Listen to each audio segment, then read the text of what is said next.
Assalamualaikum warahmatullahi wabarakatuh. Saya Anang Fatur Rahman, CGP Angkatan 9 SMA Negeri 1 Grati.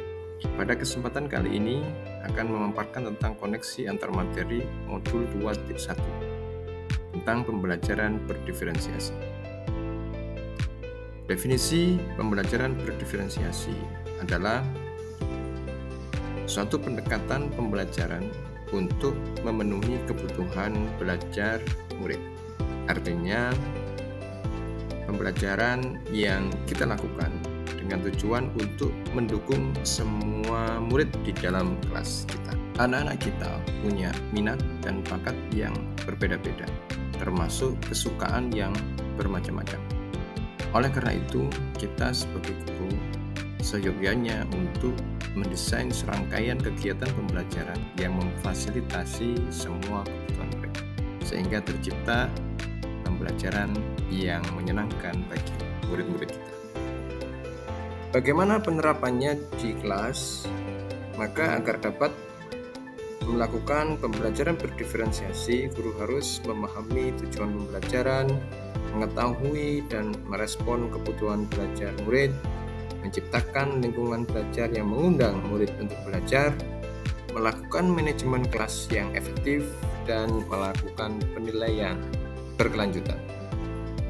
Berkaitan dengan kebutuhan belajar murid, guru harus mengetahui tentang kesiapan, minat, dan profil belajar murid. Kesiapan artinya mengharuskan guru menilai pengetahuan awal dan menentukan apa yang diketahui murid serta di mana posisi murid. Yang kedua, minat. Minat pasti berbeda dan merupakan hal yang penting untuk mendorong murid terlibat aktif dalam pembelajaran. Yang ketiga, profil belajar. Profil belajar murid harus memperhatikan lingkungan, budaya,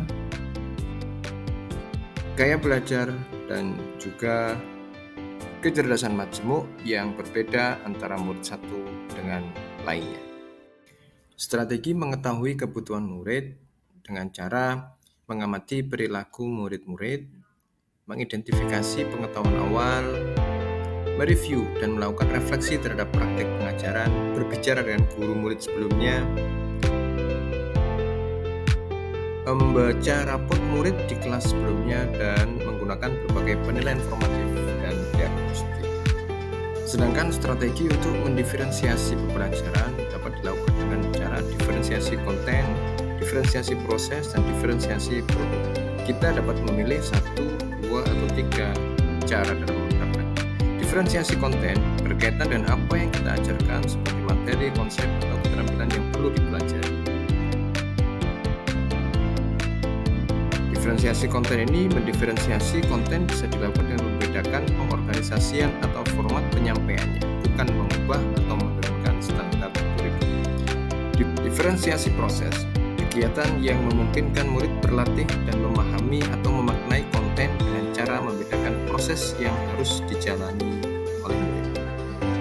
Sedangkan diferensiasi produk, bukti yang menunjukkan apa yang murid telah pahami dengan cara membedakan modifikasi produk sebagai hasil belajar murid, hasil latihan, penerapan, atau pengembangan yang telah mereka pelajari.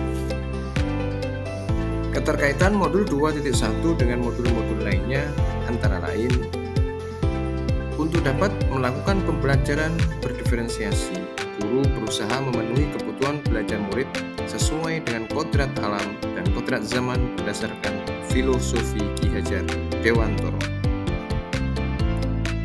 Dalam melakukan pembelajaran berdiferensiasi, guru harus berpihak pada murid, bersifat reflektif, mandiri, kolaboratif, dan inovatif agar tercipta pembelajaran yang memenuhi kebutuhan murid, sehingga guru dapat mewujudkan kepemimpinan murid dengan cara menuntun untuk merdeka belajar. Pembelajaran berdiferensiasi dapat menjadi salah satu strategi untuk mewujudkan visi guru penggerak yang berpihak pada murid. Dan dalam pelaksanaan pembelajarannya, antara guru dan murid harus ada kesepakatan, lebih-lebih keyakinan kelas terlebih dahulu, agar proses pembelajaran dapat berjalan dengan baik sesuai dengan nilai budaya positif. Demikian pemaparan dari saya. Terima kasih, semoga bermanfaat. Salam guru penggerak. Assalamualaikum warahmatullahi wabarakatuh.